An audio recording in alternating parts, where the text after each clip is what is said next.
We're here with the Sales Samurai, also known, introduce yourself to the world. I'm Lindsey Buxman. I do sales, many sales, love sales. My common sales targets are 1 million up annual contract value deals. Have sold to brands like Lego, 24 Hour Fitness, Budweiser, and Push, and then dozens more. So happy to be here today. We're going to learn about her tips and tricks so that we can all become more exceptional sales leaders in our divisions and our departments. Also, we're on quarantine, and we have exactly 40 minutes until we have to go get tested for stuff. So that's why I'm starting this watch. All right, Lindsey, question number 1 for you, because I'm here to learn from you. I think you're amazing what you do. You're an incredible crafts person at deliberating and deliberating and delivering excellence. How do you build rapport through your work? Is it phone calls, emails, text messages? All the above. Phone calls always prefer to be over Zoom or face-to-face first and foremost.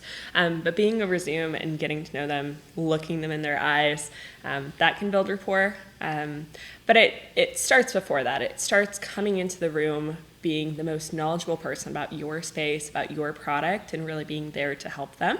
And then knowing a lot about their company as well. So reading their annual reports, reading anything you can find in the news, trying out their product, thinking about how you can improve their product or their company and help them be better.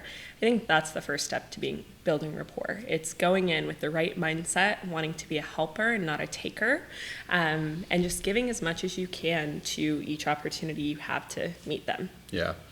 That's a big one, especially when you're talking about going through their company profiles. I've had a lot of people reach out to me as a company and as an individual, and they want something from me, but they haven't looked at anything in my material. Yes. They don't know who I am yet. So that's a big one.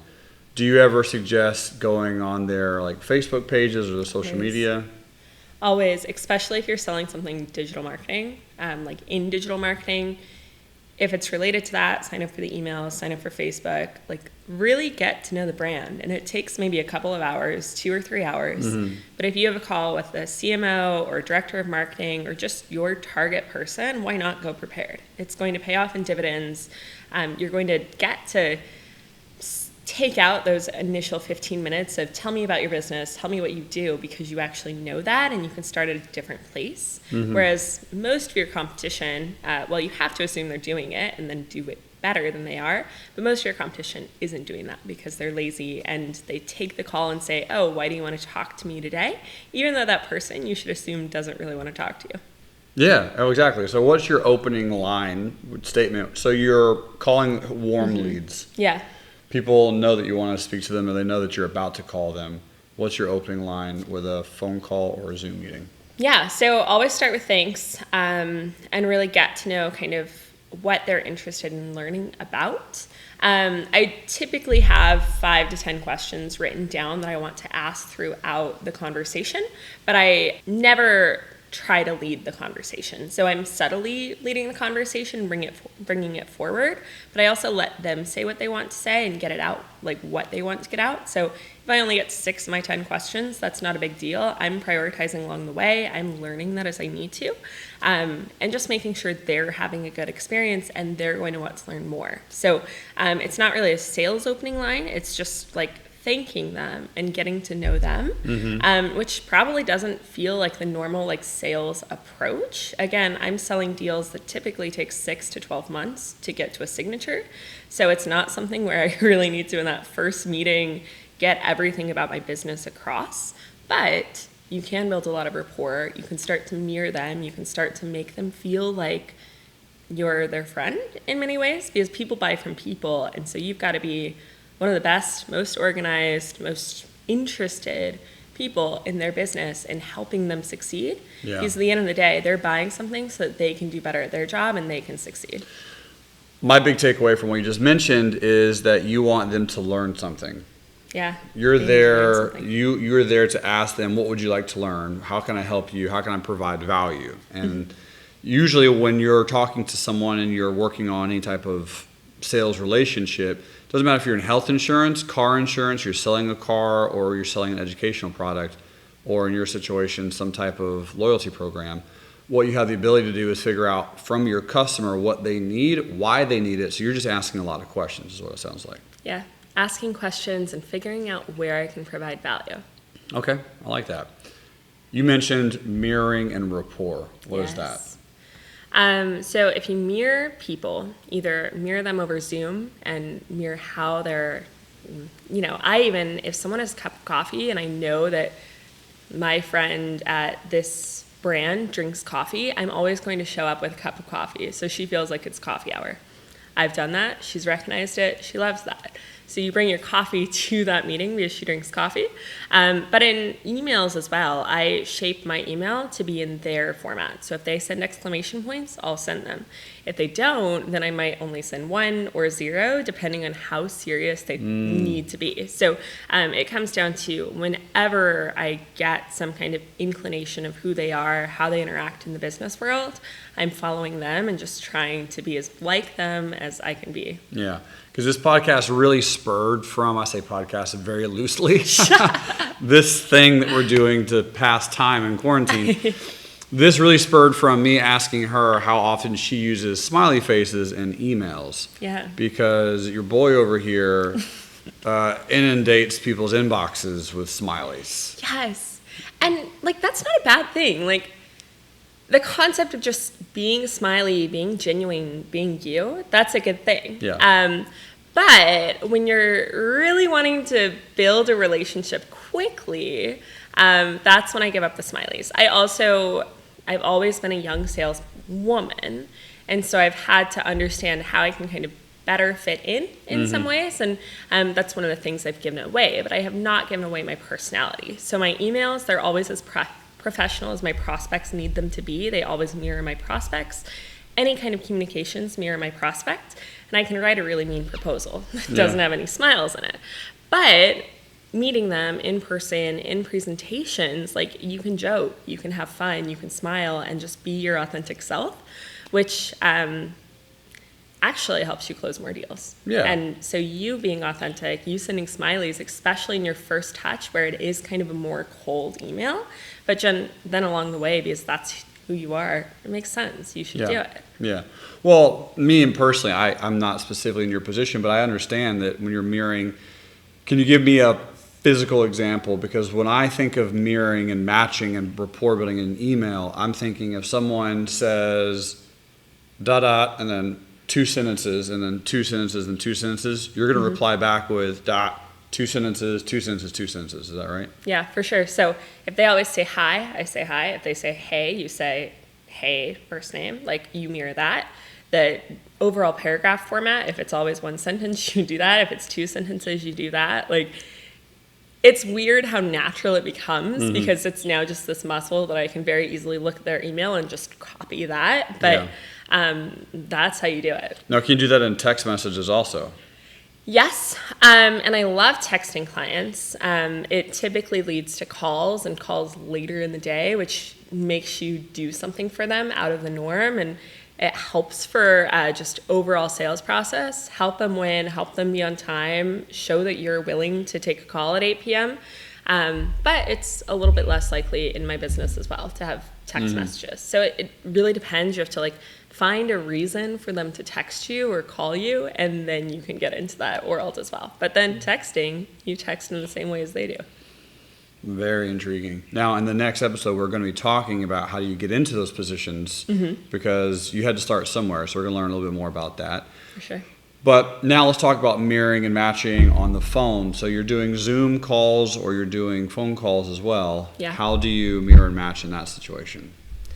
So again, I think that coffee situation, bringing your coffee mug to the meeting. And again, when I'm selling enterprise deals, I probably have 50 phone calls with some of these clients, the ones that are super serious, before they sign a contract. So it's you've got a lot of time to prepare and really learn who they are.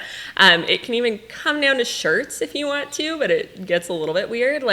I was selling to this wonderful contact, we'll call her Betty, and Betty always wore floral t-shirts.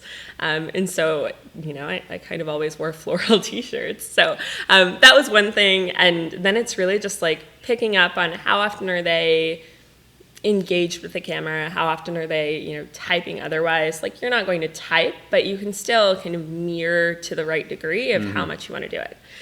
Zoom calls are also really interesting in the sense that we won a deal this year and got into the next phase of the deal because our 4-hour proof of concept meeting was in a sterile environment. And so think of just how nervous you are when it's the first time you've chatted with a brand. You get 4 hours with them to go through about 90 steps. Really just demo. They've given the agenda. How do you break out? We broke out because someone said in Zoom, in the chat, they said, can you zoom in to this report? And one of my SolCons or sales engineers said, what, you didn't bring your binoculars? And I nearly fired him right then. But she joked back. She joked back and said, no, I left it at bird watching this weekend. And then we could just have jokes with them back and forth in the chat, not in the overall presentation. Yeah. But they really loved it. They had so much fun. They thought that our cultures were really starting to align. And it was breaking out of what you would expect a Zoom call to be. So there are lots of ways to make Zoom more interactive, more fun. Chat is a great way to start that. But it's also jokes. Absolutely. Again, you come down to being your authentic self. And keep in mind that there are Zoom etiquettes. All right, there are Zoom etiquettes. One big one, if you're watching, is try to keep that camera as high as possible. Yes. Nobody wants to see up your nose, people, okay? There's nothing flattering about looking someone chin up, all right? You can be hot, but if the camera, it's right here. It's not good. Not flattering. Yeah, it's not good. No. And there's going to be tons and tons of Zooms. You think Zoom's ever going to go away? That's going to become a just popular thing from here on out, right? I think it's going to be popular, and I also think there's going to be choices in the future of we can do this via Zoom or in person, and I will be always pushing for in person. Yeah. So I'll be no, it's really no issue. Let's do it in person today. But even so, my clients who are back in the office right now or were for a short period of time, they weren't joining meetings in a meeting room. They were all going to their individual offices and joining via Zoom. And so it's going to take a while. It's not just going to be going back to the office. It's going to be going back to that meeting room where you can cram 20 people in one room. Yeah. That's a ways from now. Yep, it is. But you can still go to their town, get drinks with them, do one-on-one things. I try to break down organizations by building one-on-one relationships with as many people as I can. So taking them drinks, doing things that can be socially distanced, not a terrible thing either. Got it. So another big takeaway for me at least is don't rush the sales process. It doesn't matter what process you're in. It could be car sales where a lot of times it might be that one-on-one engagement and they might be looking to close on a car that weekend. But regardless, you don't want to push somebody. That's one of the things that really helped the company Progressive Insurance grow leaps and bounds is they created the name your own price tool or something. Yeah. The long story short, when you were working with Progressive, you would create a policy and they would give you the pricings of their price and also of their competitors. And so they would say, hey, if we're not the cheapest, that's fine. If you want cheap, you can go somewhere else.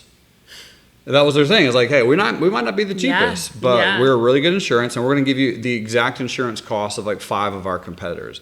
And that was genius because it said, hey, we're not trying to hide anything from you. We're not trying to hold back. We might not be the least expensive. If you want absolute low bottom dollar insurance, here you go. But if you want really good insurance, here you go. So like a car, if you're trying to sell a car to someone who wants it, fantastic. And yes, they might be looking to buy that weekend, but don't pressure them.